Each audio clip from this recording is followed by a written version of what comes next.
La maturation de la viande consiste à faire reposer certains morceaux sur l'os pendant un certain nombre de temps pour affiner le goût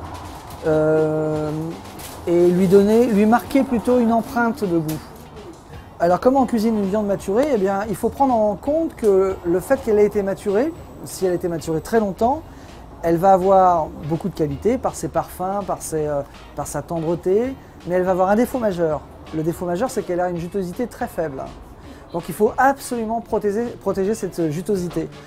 Donc on va la rôtir en s'obstinant à construire une carapace autour pour conserver à l'intérieur sa jutosité.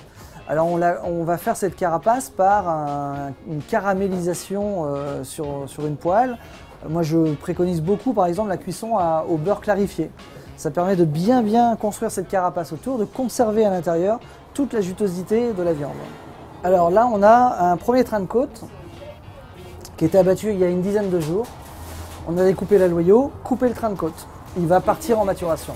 Si je le travaillais tout de suite et que je le mettais à la vente tout de suite, j'en ferais des bêtes entrecôtes sans aucune émotion.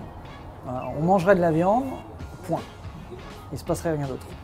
Donc on va faire de la maturation, c'est-à-dire qu'on va le mettre dans une chambre froide avec une hygrométrie d'environ 80%, une température parfaitement régulière, 2-3 degrés, assez ventilée, et on va l'amener en maturation. C'est-à-dire qu'on va le laisser reposer très longtemps. Donc l'idéal, c'est d'aller jusqu'à 60 jours. Pourquoi 60 jours? Parce que la maturation se divise en deux grandes parties. Une première partie qui dure 20 jours, qui est une partie un peu chimique. Les enzymes travaillent sur la viande, le collagène se désagrège. Et ensuite, tout le reste, c'est un travail d'affinage. Le gras est imbuvard, le gras va prendre des odeurs, prendre des goûts, et va communiquer ce goût à la viande. Et tout ça, ça va faire un habile mélange qui va donner des choses très intéressantes.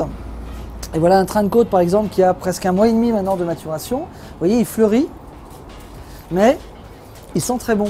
On sent le foin, on sent un petit peu la noisette, on sent des choses comme ça. C'est pas fort du tout. Il ne faut surtout pas que ce soit fort. C'est-à-dire que si c'était fort, ça serait loupé. Alors, on y arrive parce que cet animal, on le connaît bien, on sait exactement comment il a été élevé, on sait de quelle façon il a été élevé. On n'a jamais été trop vite avec lui.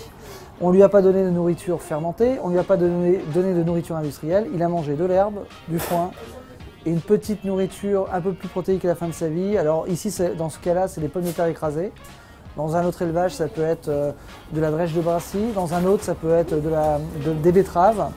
L'idée, c'est d'apporter un petit truc à la fin pour rajouter un gras un peu plus important. Une fois qu'il va être prêt, ça donne ça. On l'a désossé, on l'a apprêté. Là, il est prêt à être servi et prêt à être coupé pour faire une côte de bœuf. Donc on a enlevé la vertèbre, on a manchonné et on a ôté toutes les parties oxydées.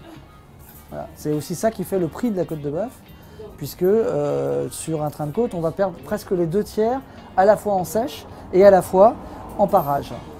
On peut faire de la maturation avec des linges imbibés de whisky, on peut faire de la maturation dans du foin.